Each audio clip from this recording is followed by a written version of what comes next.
अस्सलाम वालेकुम। कोई भी ऐसा बिजनेस नहीं है कि जिसमें रिस्क ना हो। रिस्क हर बिजनेस में होता है। आप अमेजोन की मिसाल ले लें।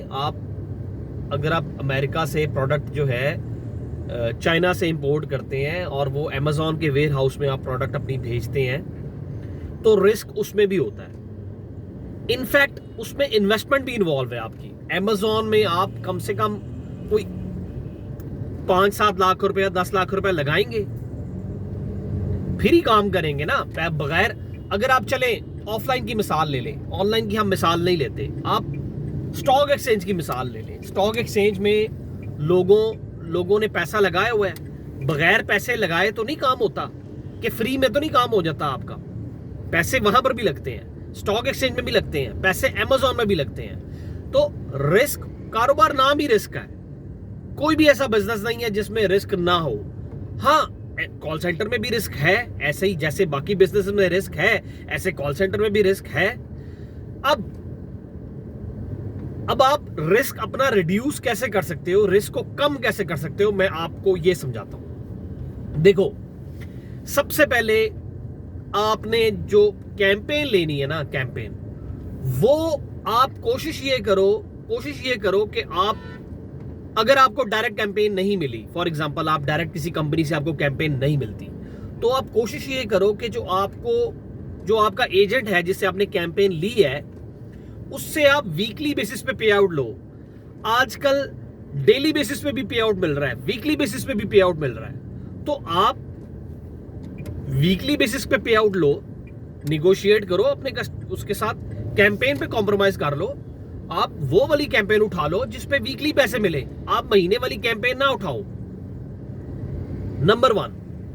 नंबर 2, आप एक बंदे से कैंपेन ना लो। फॉर एग्जांपल अगर आप स्पेक्ट्रम रन करते हो, तो आप स्पेक्ट्रम 2 बंदों से लो, ठीक है। एक बंदे से लेने की बजाय आप 2 बंदों से स्पेक्ट्रम लो। उससे होगा क्या कि आप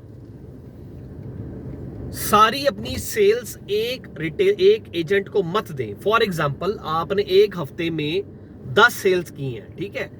अब आप 5 सेल्स एक एजेंट को दे दें, 5 सेल्स एक एजेंट दूसरे एजेंट को दे दें, तो इससे क्या होगा, इससे भी आपका रिस्क डाइवर्सिफाई हो जाएगा। अच्छा, ये हो गया आपका कैंपेन से आपका एजेंट्स आपने 2 ले लिए, क्लाइंट जो है कैंपेन आपने 2 बंदों से ले ली एक बंदे की बजाय। पेमेंट आपने मंथली की बजाय वीकली पे निगोशिएशन करनी है। ये 2 मेन फैक्टर्स, ठीक है। उसके बाद जो तीसरा तरीका है वो रिस्क अपना डाइवर्सिफाई करने का, रिस्क को कम करने का, वो ये है कि कुछ मैंने देखा है कि कॉल सेंटर जो है वो शुरू में इवनिंग शिफ्ट भी चालू कर देते हैं, नाइट शिफ्ट भी चालू कर देते हैं। 20 लड़के इवनिंग शिफ्ट में आ रहे हैं, 20 लड़के नाइट शिफ्ट में आ रहे हैं। नहीं, ऐसा ना करें। शिफ्ट जो है एक शिफ्ट रखें, क्योंकि देखें, आप अमेरिका में 6 बजे, हमारे शाम के 6 बजे कुछ स्टेट्स में वहां पर दिन हो जाता है, ठीक है। तो शाम को 6 से 12 आप एक शिफ्ट चला लेते हो, 6 से 12, फिर या 2 बजे तक, 12 से सुबह 9 बजे तक आप दूसरी शिफ्ट चलाते हो।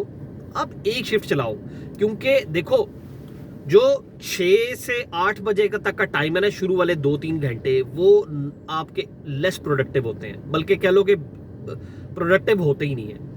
और सुबह 6 से 9 बजे तक का वो भी आपका टाइम नॉन प्रोडक्टिव होता है। इसलिए लिहाजा आप एक कैंपेन रखें, एक जो है वो अपना शिफ्ट रखें, वो आप शिफ्ट कर लें। आइडियल टाइम है रात 9-10 बजे से लेके सुबह 6 बजे तक, सुबह 5 बजे तक, 8 घंटे 9 घंटे की शिफ्ट रखें, एक शिफ्ट रखें, ना कि आप 2 शिफ्ट रखें। इससे आपका होगा क्या, आपका जो है आप पे फाइनेंशियल बर्डन कम पड़ेगा। एक और चीज देखें, मैं अक्सर ये बात करता हूं अपनी, मैंने पुरानी भी जो है वो व्लॉग्स में ये बात कही है मैंने, कि आप स्टार्ट में अपने आप पे इतना बर्डन मत लो। आप शुरू में 20-20 लड़के मत हायर करें। शुरू में आप 2 लड़कों से स्टार्ट करें और कोशिश ये करें कि आपकी इन्वेस्टमेंट कम से कम हो। आप बजाय इसके कि आप बड़ा सारा सेटअप लगाएं, कोई जगह लें रेंट पे, उसके बाद फर्नीचर लें लाखों का, नहीं, आप ऐसे मत करें। आप कोई कोवर्किंग स्पेस लें। कोवर्किंग स्पेस से होगा क्या कि आपकी जो इनिशियल इन्वेस्टमेंट है वो आपका कम हो जाएगा। हाँ, आपने एक काम आपने करना है, एक काम आपने ये करना है कि फॉर एग्जांपल आपका बजट 4 लाख का है, ठीक है, तो उसमें से आपने 1/3 लगाना है, 2/3 अपने हाथ में रखना है। क्योंकि देखें, कॉल सेंटर में जो मेजर कॉस्ट होती है ना, वो होती है, कॉल सेंटर में जो मेजर कॉस्ट होती है वो होती है उसकी रनिंग कॉस्ट। रनिंग कॉस्ट कैसे? उसकी जो आप जो वेजेस पे करते हो, जो सैलरीज पे करते हो,